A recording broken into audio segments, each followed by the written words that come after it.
మొత్తం ప్రపంచాన్ని ఇప్పుడు ఉక్కిరి బిక్కిరి చేస్తున్నాయి యుద్ధాలు. యుద్ధాలు ఎడతెగని పరిస్థితులు ప్రస్తుతం కనబడుతూ ఉన్నాయి. ఒక ప్రాంతంలో కొంత సద్దుమణిగినట్టుగా కనిపిస్తే ఇంకో ప్రాంతంలో మళ్ళీ అది పెద్దగా యుద్ధ వాతావరణాన్ని రాజేస్తున్న పరిస్థితి. అందులోనూ వెస్ట్ ఏషియాలో పరిస్థితి చాలా ఒక సున్నితమైన పరిస్థితి ప్రస్తుతం మనం చూస్తూ ఉన్నాం. రష్యా ఉక్రెయిన్ యుద్ధం ఒకవైపు ఇంకా అది ఎటు కొలిక్కి రాని ఒక పరిస్థితిలో ఉంటే ఆల్మోస్ట్ 2-2.5-3 సంవత్సరాల దాకా అయిపోతుంది. ఇంకోవైపు హమాస్ పైన ఇజ్రాయెల్ దాడి లేదా హమాస్ ఉగ్రవాదులు ఇజ్రాయెల్లో చేసినటువంటి బీభత్సము, తదనంతరం హమాస్ లేదా గాజా స్ట్రిప్ లో నెలకొన్నటువంటి అస్థిర వాతావరణం ఒకవైపు ఉంది. ఇంకోవైపు ఇప్పుడు ఇరాన్ కి ఇజ్రాయెల్ కి మధ్య ఒక యుద్ధ వాతావరణం నెలకొంది. గత 2-3 రోజులుగా పరిస్థితి చాలా గంభీరంగా మారిందనే చెప్పాలి. ఇరాన్ న్యూక్లియర్ అసెట్స్ ఎక్కడైతే ఉన్నాయో దానికి సంబంధించి వాటిపైన ఇజ్రాయెల్ దాడులు చేయడము, దానికి ప్రతి దాడులకి ఇరాన్ పూనుకోవడము మనకు తెలుసు. అండ్ టెల్-అవీవ్ పైన కూడా దాడులు చేశారు. సో ఓవరాల్ గా చెప్పాలంటే ఇరాన్ ఇజ్రాయెల్ మధ్య యుద్ధం నెలకొంది. ఈ యుద్ధ పరిస్థితులకు సంబంధించి కీలకమైన విశ్లేషణ నిజానికి తెలుగు ప్రసార మాధ్యమాల్లో ఎక్కడా చూడని, ఎక్కడ ఎవరు చెప్పని అనేక విషయాల్ని ఈ గ్లోబల్ రౌండప్ లో గిరిధర్ గారు మనకు వివరించబోతున్నారు. అండ్ ఇది మాత్రమే కాదు, ఈవెన్ G7 సమ్మిట్ కి ప్రధాని నరేంద్ర మోదీ వెళ్లే అంశానికి సంబంధించినటువంటి డీటెయిల్స్ కావచ్చు, అటు Pakistan army chief Asim Munir America పర్యటన గురించి కావచ్చు, అనేక కీలకమైన అంశాల గురించి డిస్కస్ చేయబోతున్నాం. ఫస్ట్ మనం ఇరాన్ ఇజ్రాయెల్ వార్ గురించి మాట్లాడదాం. గిరిధర్ గారు, ఫస్ట్ ఇరాన్ పైన ఇజ్రాయెల్ దాడి, దానికి ఇరాన్ రిటాలియేషన్, ఈ రెండిటి నేపథ్యంలో ప్రస్తుత పరిస్థితుల గురించి మీ విశ్లేషణ ఏంటి? యాక్చువల్ గా నేషనలిస్ట్ హబ్ దీని గురించి బేసిక్ గా జరిగిన ఈవెంట్స్ ని మీరు ఆల్రెడీ కవర్ చేశారు కాబట్టి ఆ డీటెయిల్స్ మనం చెప్పకుండా దీని వెనకాల ఉన్నటువంటి జియో పాలిటిక్స్ ఏంటి, దీని వెనకాల ఉన్నటువంటి కథనాలు ఏంటి, ఎందుకు చేశారు, దీనివల్ల లాభ నష్టాలు ఎవరికి ఉన్నాయి, దీని పరిణామాలు ఎలా ఉండబోతున్నాయి, వాటి గురించి మనం కొంత విశ్లేషించే ప్రయత్నం చేద్దాం. ఒకటిది ఏంటంటే 15 జూన్ ఆదివారం రోజు అమెరికా తర్వాత ఇరాన్ ఇద్దరు కలిసి న్యూక్లియర్ డీల్ గురించి చర్చలు చేసుకుంటాము అని చెప్పి వాళ్ళు కన్ఫర్మ్ చేశారు. 15 జూన్ జరగబోతోంది. దానికి ఎగ్జాక్ట్ ఒక్క రోజు ముందర ఈ దాడి అన్నది మరి దేనికి సంకేతం అనేది పెద్ద ప్రశ్న. ఒక రోజు ఆగి ఉండొచ్చు, ఈ దాడి ఒక రోజు తర్వాత చేసి ఉండొచ్చు. ఒక రోజు ముందరే దాడి చేశారంటే కనుక మరి ఎవరికి మెసేజ్? డొనాల్డ్ ట్రంప్ యొక్క ఇనిషియేటివ్ ని బేఖాతరు చేసి వీళ్ళు కొట్టారా, లేదా డొనాల్డ్ ట్రంప్ యొక్క ప్రోద్బలంతో వీళ్ళు కొట్టారా, ఏమిటి అనేది మనకు తెలియదు. కానీ ఒక విషయం మనకు స్పష్టంగా అర్థమవుతోంది, డొనాల్డ్ ట్రంప్ గెలిచిన తర్వాత నేను చాలా తొందరగా ఈ యుద్ధాలని 24 గంటల్లో రష్యా యుద్ధం ఆపేస్తాను, హమాస్ యుద్ధం ఆపేస్తాను, ఇటువంటి ప్రగల్భాలు ఆయన పలికినటువంటి అన్ని కూడాను ఏవి కూడాను దానికి ఏం గుణం చూపించలేదు, అన్ని విఫలమయ్యాయి. రష్యా యుక్రెయిన్ యుద్ధం ఇంకా ఉధృతంగా అది వెళ్తోంది, మనం చూస్తున్నాము. అలాగే వెస్ట్ ఏషియాలో ఉన్నటువంటి పరిస్థితి కూడా చాలా దారుణంగా ఉంది, మనం అది కూడా చూస్తున్నాం. మనం గాజాలో విపరీతమైనటువంటి దాడులు ఇజ్రాయెల్ చేస్తోంది. పైపెచ్చు ఇప్పుడు సడన్ గా ఇరాన్ ఫ్రంట్ ఓపెన్ చేయడం అంటే డొనాల్డ్ ట్రంప్ తను ఏమనుకుంటున్నాడో యుద్ధాలు ఆపేస్తాను అని తన నేరేటివ్ అయితే దానికి భిన్నంగా అన్ని జరుగుతున్నాయి. భారతదేశం కూడా మనం వెళ్ళి మనం ఆపరేషన్ సింధూర్లో మనం పాకిస్తాన్ కొట్టి రావడం, దాన్ని పాజ్ చేయడం, దాని తర్వాత బహుశా మళ్ళీ ఇంకో ఆపర్చునిటీ వస్తుంది, మళ్ళీ కొట్టడానికి సిద్ధంగా మనం ఉండడం, ఇవన్నీ చూస్తే కనుక ఎక్కడో డొనాల్డ్ ట్రంప్ యొక్క పాలసీలు సరిగా పనిచేయట్లేదని మనకు స్పష్టంగా అర్థమవుతుంది. రెండవది, ఇజ్రాయెల్ ఏం చెప్పింది, బెంజమిన్ నెతన్యాహు ఇచ్చిన జడ్జిమెంట్, వాళ్ళ స్టేట్మెంట్ ఏంటంటే ఆల్మోస్ట్ వాళ్ళు న్యూక్లియర్ బాంబు తయారు చేస్తున్నారు, వాళ్ళు అసెంబుల్ చేస్తుండగా మాకు ఇన్ఫర్మేషన్, క్రెడిబుల్ ఇన్ఫర్మేషన్ వచ్చింది, అందుకని మేము వెళ్ళి కొట్టామని అంటున్నారు. మరి ఈ ఇన్ఫర్మేషన్ ఎక్కడి నుంచి వచ్చింది? దాని international atomic energy agency IAEA వాళ్ళు ఏమైనా దాన్ని సమర్థిస్తున్నారా? ఒక విషయం IAEA ఏం చెప్పిందంటే ఇరాన్ గతంలో వాళ్ళు ఏవైతే అంశాలకు వాళ్ళు కట్టుబడి ఉన్నారో, ఏది న్యూక్లియర్ మెటీరియల్ కంట్రోల్ కి సంబంధించి వాళ్ళు ఏదైతే ఒప్పందాలు చేశారో దానికి భిన్నంగా ప్రవర్తిస్తున్నారు గత కొన్ని వారాలుగా అని చెప్పేసి IAEA స్టేట్మెంట్ ఇచ్చింది. కానీ ఎక్కడ కూడా IAEA వాళ్ళు న్యూక్లియర్ గ్రేడ్ మెటీరియల్ తయారు చేశారనో ఇవన్నీ చెప్పట్లేదు. ఇజ్రాయెల్ ఏం క్లెయిమ్ చేస్తుందంటే వాళ్ళ దగ్గర 9 న్యూక్లియర్ బాంబులు చేసేంతటి మెటీరియల్ ఆల్రెడీ వాళ్ళ దగ్గర ఉన్నది, అసెంబుల్ చేస్తున్నారు అని చెప్పేసి మాకు క్రెడిబుల్ ఇన్ఫర్మేషన్ వచ్చింది కాబట్టి మేము వెళ్ళి కొట్టాము అని వాళ్ళు చెప్తున్నారు. అఫ్ కోర్స్ యుఎస్ఏని వాళ్ళు కాన్ఫిడెన్స్ తీసుకోకుండా వాళ్ళు కొట్టలేరు. యుఎస్ఏ కాన్ఫిడెన్స్ తీసుకునే వాళ్ళు వెళ్ళి కొట్టారు. ఎందుకంటే డొనాల్డ్ ట్రంప్ 2 రోజుల క్రితం ఆయన వాళ్ళ సిబ్బంది ఎవరైతే అమెరికన్ స్థావరాల్లో గల్ఫ్ ప్రాంతంలో వెస్ట్ ఏషియాలో ఉన్నటువంటి అమెరికన్ స్థావరాల్లో ఉన్నటువంటి వాళ్ళ ఆర్మీ కావచ్చు, వాళ్ళ నాన్ కాంబాట్ వ్యక్తులు ఎవరైతే ఉన్నారో వాళ్ళు కావచ్చు, వాళ్ళ కుటుంబాలు కావచ్చు, అంటే అక్కడ యుద్ధం చేసేటువంటి యొక్క సోల్జర్స్ తప్ప మినహాయించి మిగతా అందరినీ కూడా వెనక్కి తీసుకెళ్ళిపోయాడు ఆయన. అంటే ఆయనకు ఆల్రెడీ ఇన్ఫర్మేషన్ ఉన్నది, దాడి జరుగుతుంది తప్పకుండా ఇన్ఫర్మేషన్ ఉంది డొనాల్డ్ ట్రంప్, కానీ ఆపలేకపోయాడని మనకు అర్థమవుతుంది. ఇంకో విషయం దీంట్లో ఏంటంటే కనుక మార్కో రూబియో ఇచ్చిన స్టేట్మెంట్ చాలా కీలకమైంది. మార్కో రూబియో ఏం స్టేట్మెంట్ ఇచ్చాడంటే ఇజ్రాయెల్ యూనిలాటరల్ గా వాళ్లే వెళ్ళి కొట్టారు, దీంట్లో అమెరికా హస్తం లేదు, మేమేం దాడి చేయలేదు, మేము ఇరాన్లో వెళ్ళి కొట్టలేదు, కాబట్టి ఇరాన్ కి మేము ఏం చెప్తున్నామంటే మా స్థావరాల మీద మీరు దాడి చేయకండి అని ఒక విధమైనటువంటి స్టేట్మెంట్ మనం చూసాం. అంటే మొత్తం పాపం అంతా కూడా ఇజ్రాయెల్ నెత్తిన వేసేటువంటి ప్రయత్నం అమెరికా చేస్తుంది. ఏమైనా కానీ వాళ్ళు కొట్టారు కానీ మాకేం సంబంధం లేదని చేదురుపుకునే ప్రయత్నం వాళ్ళు చేస్తున్నారు. ఇరాన్ ఏం చెప్తోంది, మేము ఒప్పుకోము ఇది, అమెరికా సహాయం లేనిది ఇజ్రాయెల్ కొట్టేంత స్తోమత దమ్ము వాళ్ళకి లేవు, మొత్తం మీరే సప్లై చేశారు వాళ్ళకి, బంకర్ బాంబుల దగ్గర నుంచి లాజిస్టిక్స్ దగ్గర నుంచి మిడ్ ఎయిర్ రీఫ్యూలింగ్ దగ్గర నుంచి అంతా మీరే చేశారు, కాబట్టి మేము మీ మీద కూడా దాడి చేస్తామని చెప్పేసి ఇరాన్ అంటారు. సో ఈ నేపథ్యంలో సడన్ గా అక్కడంతా కూడా హీట్ పెరిగిపోయింది. కానీ ఇజ్రాయెల్ కు వ్యతిరేకంగా సౌదీ అరేబియా కావచ్చు, యుఏఈ కావచ్చు, జార్డన్ కావచ్చు, వీళ్ళందరూ కూడా స్టేట్మెంట్స్ ఇష్యూ చేశారు. దీన్ని ఎస్కలేట్ చేయడం చాలా తప్పు, ఇరాన్ మీద దాడి చేయడం చాలా తప్పు అని స్టేట్మెంట్లు ఇచ్చారు. కానీ ఇరాన్ రిటాలియేట్ చేస్తే కనుక ఇరానియన్ మిసైల్స్ ని, డ్రోన్స్ ని వీళ్ళందరూ కూడా మళ్ళీ మధ్యలో కొట్టారు. సో కాబట్టి హిపోక్రసీ అనేది మనకు కనిపిస్తుంది. అఫీషియల్ స్టాండ్ ఒకటి, వీళ్ళు చేస్తున్నది ఒకటి, ఈ రెండు చాలా భిన్నంగా ఉన్నాయి. కాబట్టి గల్ఫ్ ప్రాంతం కూడాను ఇప్పుడు ఏ దిశ వెళ్తుందో మనకు తెలియదు. అమెరికా ఏం స్టేట్మెంట్ ఇచ్చిందంటే మనకు ఈ వెస్ట్ ఏషియాలో ఉన్నటువంటి ఒక కీలకమైన పార్ట్నర్ కి మేము ముందస్తుగానే ఇన్ఫార్మ్ చేశాము అని చెప్తున్నారు. బహుశా అది సౌదీ అరేబియా అయి ఉండవచ్చు, మోస్ట్ లైక్లీ. సౌదీకి ఆల్రెడీ వాళ్ళు ఇన్ఫర్మేషన్ ఇచ్చింది అమెరికా. అంటే అన్ని తెలిసిన తర్వాత ఈ దాడి జరిగింది. కాబట్టి ఇజ్రాయెల్ కూడా ఏంటంటే మిగతా ఇతరత్ర నాన్ ఇరాన్, ఇరాన్ కాకుండా ఉన్న అందరితో కూడా వాళ్ళు ఏదో విధమైనటువంటి లోపాయకార ఒప్పందం చేసుకున్నట్టు అర్థమవుతుంది మనకి. సో ఇది అక్కడ ఉన్నటువంటి ఒక పిక్చర్ మోరార్లెస్ మనం చూడగలిగితే. పైపొచ్చి దాంట్లో చాలా కీలకమైందంటే కనుక దీంట్లో చాలా మంది వాళ్ళ టాప్ మిలిటరీ బ్రాస్ అందరినీ చంపేశారు. ఫర్ ఇన్స్టెన్స్ మాకు మేజర్ జనరల్ హుసైన్ సలామీ, ఇతను వచ్చేసి మనకు IGRC, Iranian revolutionary guard, IRGC దాని యొక్క అధినేత. అలాగే వాళ్ళ commander of Islamic revolutionary guard, ఆయన తర్వాత major general Gholam Ali Rashid, ఈయన కూడా ఒక ఐఆర్జీసీ సీనియర్ కమాండర్. అలాగే మనకు మొహమ్మద్ బఘేరి, ఈయన చీఫ్ ఆఫ్ ఆర్మ్డ్ స్టాఫ్, ఈయనను కొట్టారు. వీళ్ళందరినీ వాళ్ళ ఇండ్లలో కొట్టారు. అంటే మరి కొంతమంది వీళ్ళ యాక్చువల్ కమాండర్స్ ఎవరైతే ఉన్నారో, ఒక లెవెల్ కమాండర్స్ అందరూ కూడా ఒక కాన్ఫరెన్స్ లో, ఒక మీటింగ్ లో, కాన్ఫరెన్స్ కాదు, ఇజ్రాయెల్ మీద దాడి చేయాలి అని చెప్పి ప్లానింగ్ చేస్తున్నటువంటి బంకర్ ని వెళ్ళి కొట్టారు. ప్లస్ ఈ మిగతా నేను చెప్పిన 3-4 పేర్లన్నీ వాళ్ళ ఇండ్లలో వెళ్ళి కొట్టారు వాళ్ళు. అంటే ఎంత మెటిక్యులస్ ప్లానింగ్ ఉందో అర్థం చేసుకోవచ్చు.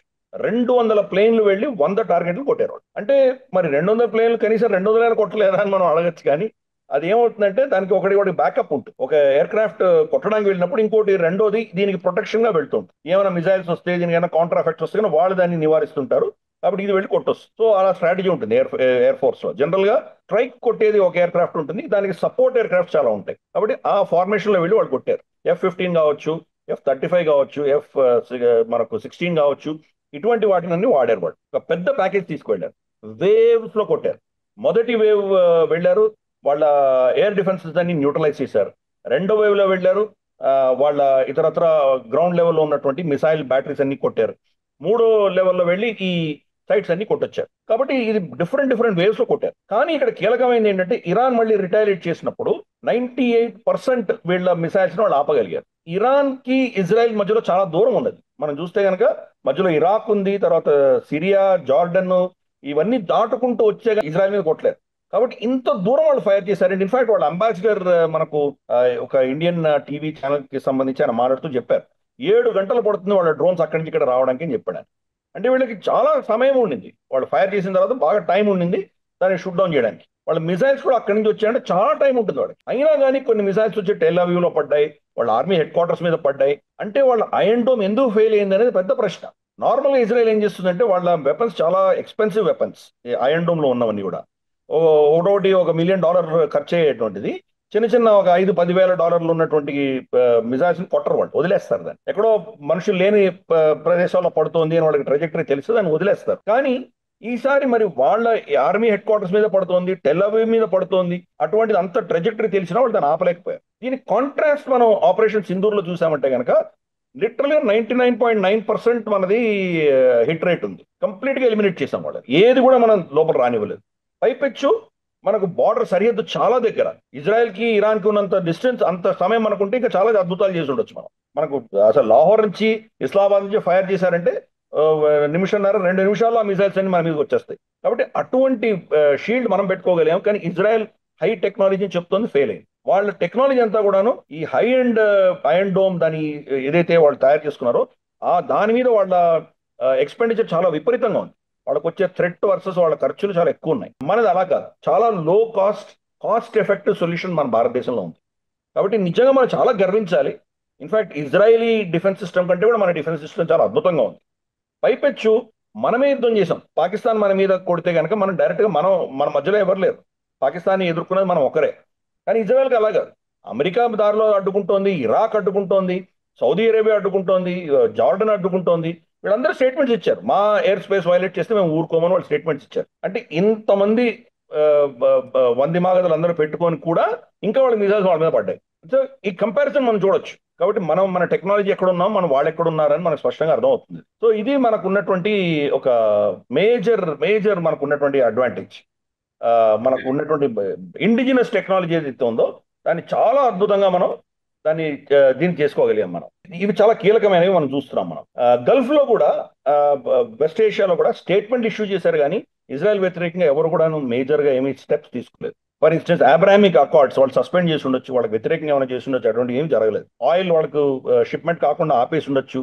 ఓవర్ ఫ్లైట్స్, ఫర్ ఇన్స్టెన్స్ ఇప్పుడు సౌదీ అరేబియాకి వాళ్ళకు దౌత్యపరమైనటువంటి రిలేషన్షిప్స్ లేవు, కానీ సౌదీ అరేబియా ఎయిర్ స్పేస్ ని ఇజ్రాయెల్ వాడుకోవచ్చు. కాబట్టి ఇటువంటి అంశాల్లో దేంట్లో కూడాను ఎటువంటి ఆంక్షలు ఇజ్రాయెల్ మీద పెట్టలేదు వాళ్ళు.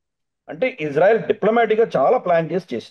ప్లస్ ఈ ఆపరేషన్ కూడా వాళ్ళు, ఇజ్రాయెల్ ఏం చెప్తోందంటే 20 ఏళ్ల నుంచి ప్లాన్ చేశారు వాళ్ళు. 20 ఏళ్ల నుంచి, ఇప్పుడు కాదు. అంటే ఫర్ ఇన్స్టెన్స్ మన భారతదేశం ఎలాగైతే మనం పాకిస్తాన్ లో చాలా కాలంగా మనం వాళ్ళ స్థావరాలన్నీ మనం పసిగట్టి వాళ్ళని పిన్ పాయింట్ టార్గెట్ తో మనం కొట్టామో, అలాగే ఇజ్రాయెల్ కూడా చాలా కాలంగా ప్లాన్ చేసింది. ఇజ్రాయెల్ అటాక్ ను మన ఆపరేషన్ సింధూర్ లో ఒక కీలకమైన డిఫరెన్స్ ఏముందంటే, మనము మన సరిహద్దుల్లోంచే వాళ్ళని పాకిస్తాన్ మీద కొట్టాం. ఇజ్రాయెల్ అలా కాదు. ఇజ్రాయెల్ టెహరాన్ దగ్గర, తర్వాత నెతన్స్ దగ్గర, తర్వాత ఇతరత వాడుకున్నటువంటి మెయిన్ స్థావరాలు అన్నిటి దగ్గర కూడా వీళ్ళ డ్రోన్స్, అంటే యుక్రెయిన్ ఎలాగైతే రష్యాలో ఇన్ఫిల్టర్ చేసిందో అలా ఇజ్రాయెల్ ఇరాన్ లో ఇన్ఫిల్టర్ చేసి వీళ్ళ డ్రోన్స్ పెట్టుకున్నారు రెడీగా అక్కడ. కాబట్టి ఈ ఇరాన్ భూమి మీద నుంచే టార్గెట్లు కొట్టారు. సో ఇది రెండు, భారతదేశం ఎలా చేసిందో అలాగా, ప్లస్ యుక్రెయిన్ ఎలా కొట్టిందో అలా, ఈ రెండు హైబ్రిడ్ వెరైటీ ఇజ్రాయెల్ వాడి. అంటే ఇజ్రాయెల్ ఇరాన్ లో ఎంత పెనిట్రేషన్ ఉందో మనం అర్థం చేసుకోవచ్చు. వాళ్ళ డిఫెన్స్ ఎస్టాబ్లిష్మెంట్ లో పెనిట్రేషన్ ఉంది, వాళ్ళ ఇంటెలిజెన్స్ లో పెనిట్రేషన్ ఉంది. అంటే అక్కడ చీమ చుట్టుకోమన్నా ఇజ్రాయెల్ తెలిసిపోతుంది, అంత పెనిట్రేషన్ ఇజ్రాయెల్కి ఉంది. కాబట్టి ఈ రోజు స్పెక్టాకులర్ కొట్టగలేరు వాళ్ళు. కానీ దీంట్లో కొన్ని మనకి ఇంకా తెలియని విషయాలు ఏంటంటే, IAEA international atomic energy agency ఇచ్చిన స్టేట్మెంట్ ఏంటంటే, అక్కడ రేడియేషన్ ఏం లేదు, మనకు న్యూక్లియర్ రేడియేషన్ కానీ లీకేజ్ కానీ మాకేం కనిపించలేదు అని అన్నారు. అంటే వీళ్ళు కొట్టిన దానికి నిజంగా ఎఫెక్టివ్ గా కొట్టారా లేదా అనేది పెద్ద ప్రశ్న. బహుశా వీళ్ళు కొంత డ్యామేజ్ చేసి ఉండొచ్చు, కానీ ఆ న్యూక్లియర్ మెటీరియల్ వాళ్ళు ఎక్కడ దాచిపెట్టారో తెలియట్లేదు. అంటే దెబ్బ తగిలినాక వాళ్ళకి ఆల్రెడీ తెలుసు వీళ్ళు కొడతారని తెలుసు, కాబట్టి న్యూక్లియర్ మెటీరియల్ సేఫ్ ఎక్కడో దాచిపెట్టేశారు. కాబట్టి ఇవన్నీ కొట్టి వాళ్ళు డిస్ట్రాయ్ అయిపోయి తర్వాత మళ్ళీ దాన్ని తయారు చేసుకొని అన్ని అయిన తర్వాత అది ఎక్కడి నుంచి బయటకు తీస్తారు, మళ్ళీ దాన్ని వాడుకుంటారు. సో కాబట్టి ఇది మరి ఎంత సక్సెస్ అయింది, ఎంత అవ్వలేదు అనేది రాబోయే రోజులు మనకి డీటెయిల్స్ తెలుస్తాయి. ఎలాగైతే మనకు ఆపరేషన్ సింధూర్కి సంబంధించినవి డీటెయిల్స్ ఇప్పుడు ఇంకా మనకు చాలా వస్తున్నాయో, అలా ఇజ్రాయెల్ కొట్టింది కూడా మనకు క్రమేపీ తెలుస్తాయి. నెతాన్స్ బాగా దెబ్బతినింది అని వాళ్ళే ఒప్పుకున్నారు, ఇరాన్ కూడా ఒప్పుకుంది. కానీ దాని వల్ల వాళ్ళ న్యూక్లియర్ కేపబిలిటీ నిజంగా అంత క్షీణించిందా అంటే పెద్ద ప్రశ్న. IAEA లో బోర్డ్ ఆఫ్ గవర్నర్స్ అందరు కూర్చొని ఒక రెజల్యూషన్ పాస్ చేశారు. దాంట్లో 15 మంది ఇరాన్ కి వ్యతిరేకంగా రెజల్యూషన్ పాస్ చేశారు. 3 దానికి ఆ రెజల్యూషన్ వ్యతిరేకంగా ఓటేశారు. 11 మంది అబ్స్టెయిన్ చేశారు. అబ్స్టెయిన్ చేసిన వాళ్ళ భారతదేశం, పాకిస్తాన్ కూడా ఉన్నాయి. మనం అబ్స్టెయిన్ చేసాం. దీంట్లో ఈ యొక్క రెజల్యూషన్ లో ఇరాన్ మీద అంటే వీళ్ళు మన ఈ కట్టుబాట్లు ఏవైతే ఉన్నాయో దాన్ని ఉల్లంఘిస్తున్నారు అని చెప్పి వాళ్ళని దోషిగా నిలబెట్టేటువంటి రెజల్యూషన్. దానిని ఇరాన్ ఏం చేసిందంటే దీన్ని తిరస్కరించి, మా దెబ్బలు తగిలినా మేము కొత్త ఫెసిలిటీస్ పెట్టబోతున్నాము, చాలా సీక్రెట్ లొకేషన్ లో పెడతాము, చాలా దూరంగా పెడతాము, మీరు చేరనటువంటి ప్రాంతాల్లో మేము పెట్టి దాన్ని మళ్ళీ మేము తయారు చేస్తాము అంటున్నారు.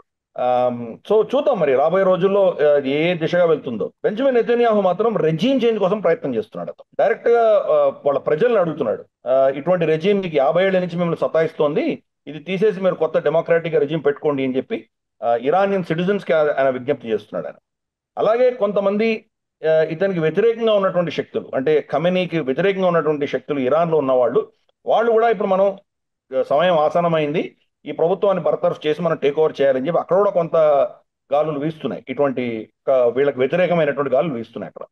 కాబట్టి చూద్దాం, ఇది డెవలపింగ్ స్టోరీ. ఇది మరి ఈ ధాటికి ఇక్కడతో ఆపేసి ఇరాను మళ్ళీ అమెరికా చర్చల్లోకి దిగుతారా, లేదు ఇలాగే దాడులు కొనసాగిస్తే కనుక మరి నెక్స్ట్ టార్గెట్ లో నెక్స్ట్ వేవ్ ఆఫ్ అటాక్ లో మరి ఖమనే లాంటి వాళ్ళని డైరెక్ట్ గా పెషెస్కియన్ని వాళ్ళ పొలిటికల్ లీడర్షిప్ ని కొడతారా? ఈ రోజు కొట్టినంత మిలిటరీ అండ్ వాళ్ళ సీక్రెట్ ఏజెన్సీని వాళ్ళనే కొట్టారు. రేపు మరి పొలిటికల్ లీడర్షిప్ ని కొడతారా? ఇవన్నీ కూడా రాబోయే రోజుల్లో ఆన్ గోయింగ్ సిచ్యుయేషన్ కాబట్టి చూద్దాం. భారతదేశానికి మనకు ఇప్పుడు దీంట్లో చూస్తే కనుక మనం ముందుకు వెళ్ళాలా వెనక్కి వెళ్ళాలా తెలియనటువంటి పరిస్థితి. ఇరాన్తో కూడా మన మంచి సంబంధాలు ఉన్నాయి, ఇజ్రాయెల్తో మంచి సంబంధాలు ఉన్నాయి. బెంజమిన్ నెతన్యాహు ఫోన్ చేసి మోదీ గారితో మాట్లాడి ఇలా ఇలా చేసామని చెప్పారు. సో అఫీషియల్ గా మోదీ గారు ఏం చెప్పారంటే, మీరు ఇక్కడ ఆపేయండి, యుద్ధాలతో సమస్యలు పరిష్కరించలేము మనం, మీరు చర్చలు చేయండి అని చెప్పి మోదీ గారు యాజ్ యూజువల్ ఆయన గతంలో చెప్పినట్టు ఇప్పుడు కూడా చెప్పారు. ఆయన అంటే ఇరాన్ ని మనం కోల్పోకుండా ఉండాలి కాబట్టి ఇరాన్ ని కొంత సమర్థిస్తున్నట్టుగా ఉండి ఇజ్రాయెల్ కూడా వ్యతిరేకించకుండా మధ్యస్థంగా మన స్టేట్మెంట్ ఇచ్చి ఊరుకున్నాం మనం. కానీ మనకు అది చాలా ఒక విధమైన రిస్క్ ఫ్యాక్టరే. మన ఎకానమీ ఇప్పుడు కనుక పెట్రోలియం ప్రోడక్ట్స్ కనుక ఒక $10 పెరిగిందంటే రమారమి 0.5% మన జీడిపిలో మనకు దెబ్బ తగ్గుతుంది $10 పెరిగితే. కాబట్టి మరి ఈ సంక్షోభం వస్తే మరి అది ఏ స్థాయికి వెళ్తుందో మనకు తెలియదు. కాబట్టి మనకు కూడా మనకు ఖర్చులు పెరుగుతాయి, మనకు జీడిపిలో దెబ్బ తగిలేటువంటి ప్రమాదం ఉంది. కాబట్టి చూద్దాం రాబోయే రోజుల్లో మరి ఇది ఏ దిశగా వెళ్తుందో. ఒక కీలకమైన స్టేట్మెంట్ ఒక ఇజ్రాయిలీ అంబాసిడర్ ఇచ్చారు. ఆయన ఏమన్నాడంటే, ఇరాన్ ఎవరి మాటైనా వినగలదు ఈ ఇష్యూస్ లో అంటే ఇరాన్ తోటి మాట్లాడి వాళ్ళకు కొంత అంటే ఒక విధమైనటువంటి లాజిక్ చెప్పగలిగిన దేశం ప్రపంచంలో ఏదైనా ఉందంటే అది భారతదేశం జోక్యం చేసుకోవాలి. ఇరాన్ వాళ్ళకు నచ్చజెప్పి యుద్ధాన్ని ఇక్కడ ఆపేసే దిశగా వాళ్ళు భారతదేశం ప్రయత్నం చేయాలి అని చెప్పి వాళ్ళు ఆల్రెడీ భారతదేశాన్ని కోరడం జరిగింది. సో మనమేమో తటస్థంగా ఉన్నాం, అన్ని ఎట్లాగైతే మనం రష్యాతో చేసామో అలాగ అన్ని మనం పార్టిసిపేట్ చేయకుండా దూరంగా ఉంటున్నాం మనం. చూద్దాం, let us watch the developments. ఈ వీడియో మీకు నచ్చినట్టయితే లైక్ చేయండి, 10 మందికి షేర్ చేయండి, అలాగే కామెంట్ల రూపంలో మీ అభిప్రాయాలను మాతో పంచుకోండి. Nationalist hub group of channels ను సబ్స్క్రైబ్ చేసుకుని తెలుగునాట జాతీయవాద జర్నలిజాన్ని ప్రోత్సహించండి. ఈ వీడియో కింద ఉన్న బెల్ ఐకాన్ పై క్లిక్ చేయడం మర్చిపోవద్దు.